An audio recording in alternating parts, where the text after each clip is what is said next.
Syrian army units ambushed terrorists between Al-Qastal and Malula, killing and wounding scores of Jabhat al-Nusra members. While popular protests continue in different Turkish cities demanding Erdogan to resign on the background of corruption scandals of government officials.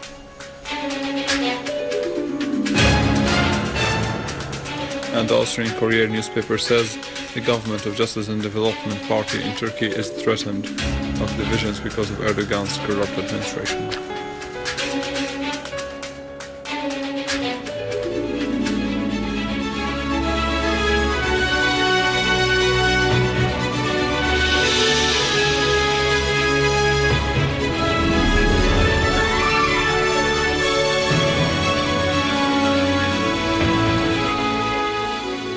Good afternoon, this is news in English from the Syrian Art Television in Damascus. Russian Foreign Ministry called on all sides concerned to pressure the armed groups in Syria who escalate their terrorist attacks to force them to allow the delivering of humanitarian aid to the affected civilians. Alexander Lukashevich, the Russian Foreign Ministry spokesperson, said that the intensity of the armed conflict in Syria, basically instigated by the terrorist attacks and brutal acts of the armed men, don't give any indications of the possibility of their retreat. So Russia stresses on the effort regarding the humanitarian field, aiming at easing the suffering of the Syrians, adding that Russia calls on all partners to pressure the Syrian opposition to guarantee the free delivery of humanitarian aid to the affected persons.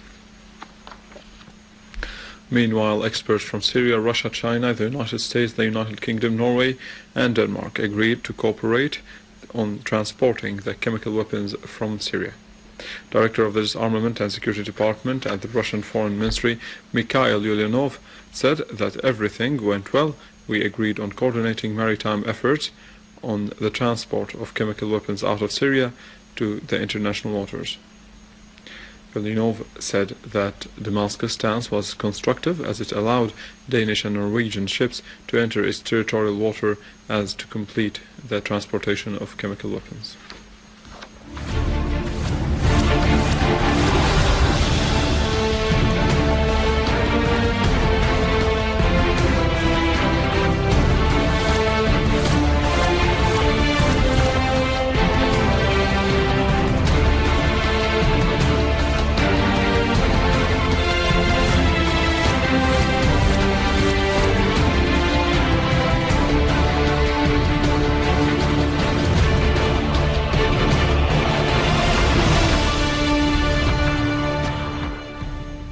In Damascus Countryside, a Syrian army unit ambushed terrorists, killing dozens of them, seizing their criminal tools and foiling others' infiltration attempts, as they have eliminated non-Syrian terrorists in several areas and destroyed their weapons.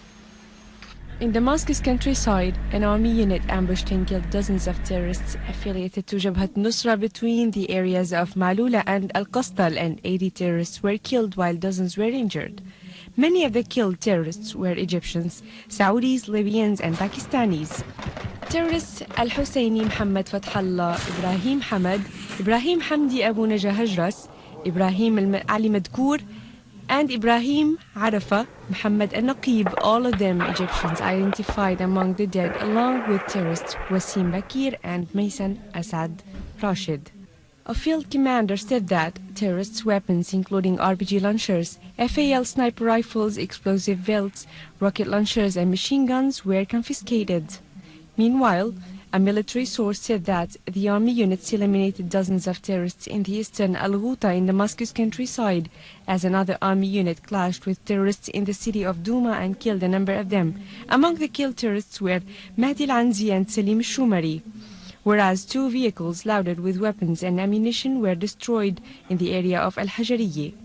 The Syrian army also targeted a terrorist hideout and killed a number of terrorists in the area of Arbin, as they have also clashed with terrorists in the area of Jubar and Al-Qabun, killing and injuring many terrorists and destroying their weaponry, while a 3 meters deep tunnel equipped with lighting and ventilation were discovered in the neighborhood of Barzi.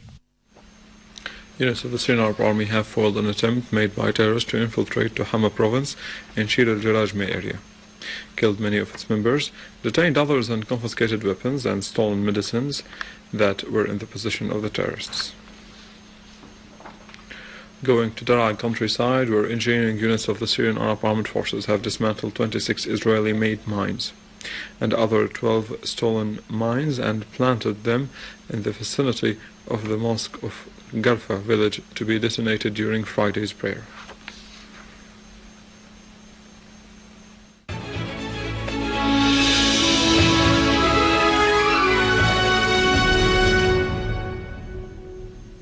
Dr. Muhammad Tawfiq al-Bujayrami passed away aged 75, leaving behind a great and rich legacy in various literary and journalistic domains.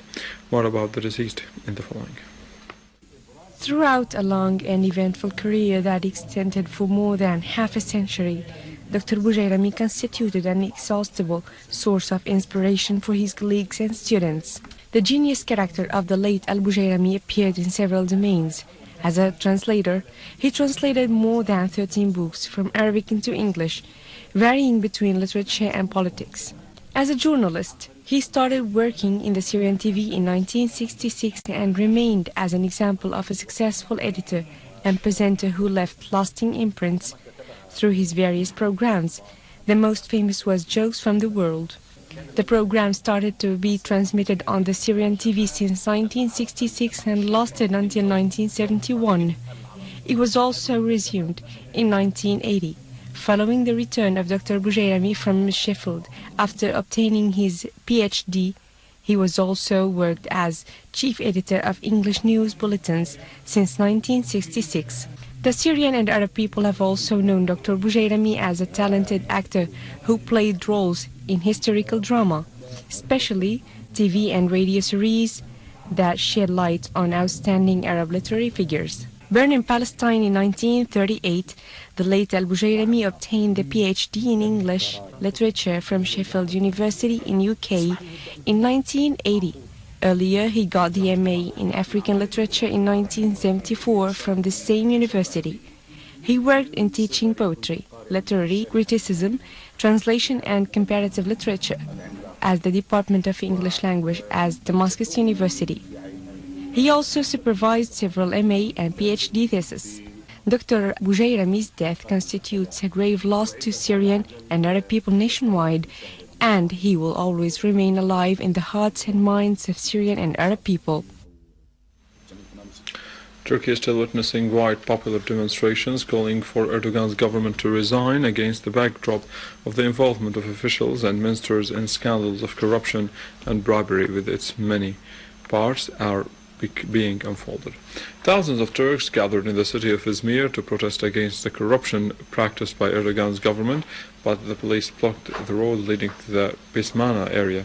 Moreover, Istanbul witnessed demonstrations calling Erdogan's government to resign, but the police fiercely attacked the demonstrators, firing tear gas on them, which resulted in the injury of many, among them female journalists. With this, we end our news for today. For more details about Syria and the region, and to view this bulletin again, you can visit our website in English, www.syriaonline.sy. Now to the latest in the world of business and market news, but after the break in our economic news.